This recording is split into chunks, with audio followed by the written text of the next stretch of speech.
All right, the big news last week was that Biden was found that there should be no charges made on Biden for the classified documents that he had in his home.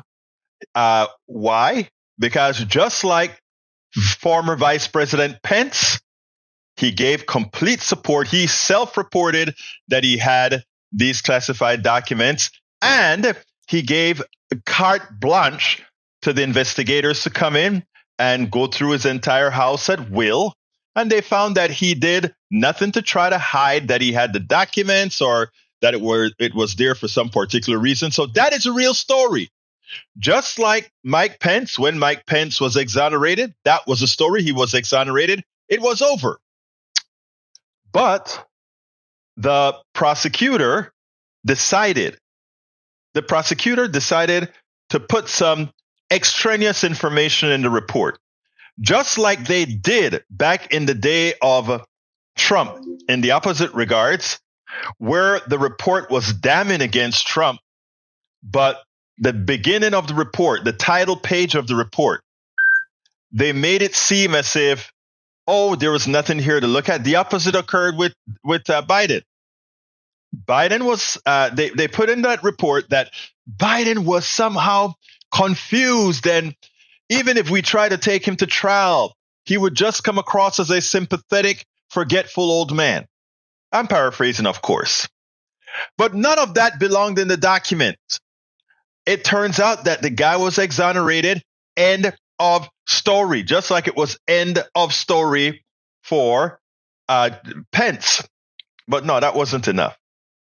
And the media jumped on it, and the media decided to work on this memory thing with the president, and also his forgetfulness or him stating different things that weren't exactly so, etc.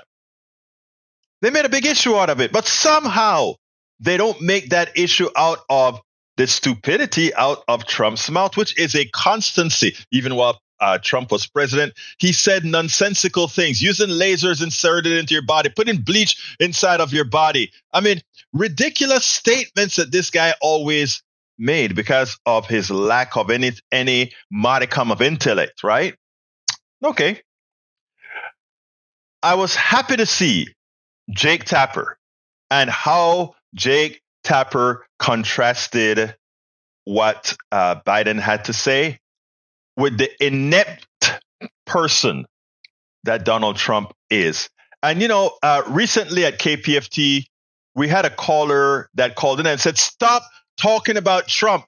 By talking about Trump, you are going to make people think about it and he'll win. To my thing is like, no, you can't stop talking about Trump.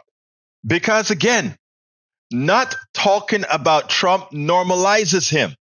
Because he continues to talk to his people, and to those who don't know how inept he is or the constancy of his ineptness, they may give him a pass.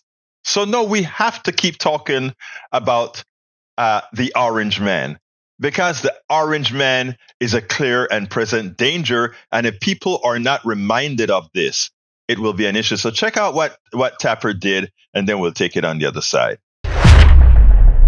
Now, this special counsel report happened to also land the same week that President Biden told stories about conversations he had with European leaders, conversations in 2021, but he referred to leaders who had died years before, such as French President Francois Mitterrand, who died in 1996. So imagine, if you will, being a Democratic official worried about having to address these issues, and then on Saturday, a gift to you. This one from former President Donald Trump at 77, just over 3 years younger than Biden at 81. Trump, who has battled confusion issues of his own in recent months, calling Nancy Pelosi Nikki Haley, confusing the Prime Minister of Hungary with the President of Turkey, and warning that Joe Biden wants to get us all into World War II. I think he meant 3. And of course, beyond those moments of confusion are moments such as this yesterday, where he suggested he encouraged Putin to attack NATO allies at a time when NATO allies are terrified about Putin doing such a thing. Presidents of a big country stood up and said, well, sir, if we don't pay and we're attacked by Russia, will you protect us? I said, you didn't pay? You're delinquent? He said, yes, let's say that happened. No, I would not protect you. In fact, I would encourage them to do whatever the hell they want. You got to pay. Encourage Russia to do whatever the hell they want. And of course, also moments such as when he smears service members. Not the first time Mr. Trump has done such a thing. Here he is making insinuations about former Governor Haley and her husband, Major Michael Haley, who is a commissioned officer in the South Carolina Army National Guard, currently deployed to Africa. Where's her husband? Oh, he's away. He's away. What happened to her husband?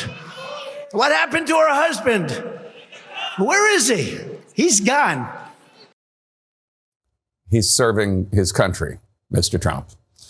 And then, of course, the lies. The lies and the lies and the lies. Here he is talking about his classified documents case. They didn't see the ones we had. We had them locked up, and we had Secret Service all the time because I was president all the time. What?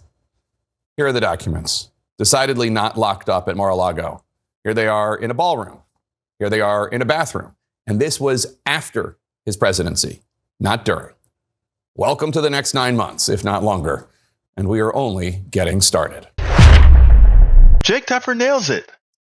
Jake Tapper makes it clear that this guy not only say ridiculously silly things, but he also says malicious things. And for all practical purposes, he's also un-American. So again, just take a look at what he had to say. Listen to what the guy has to say. Anybody who supports this person of sound mind is suspect. We spend a lot of time deconstructing the news, trying to parse it into a form that everybody can understand. We try to find those little nitpicks where it flies above the fray, etc. If you really like these videos that we do, I want to ask a big favor. Please go ahead. Number 1, subscribe to our channel. And number 2, please join if you can. Thank you so kindly for watching. Keep watching. Please remember to share. We must populate the entire internet with our progressive message, a message that we know is what most Americans say that they want. So help us, please join.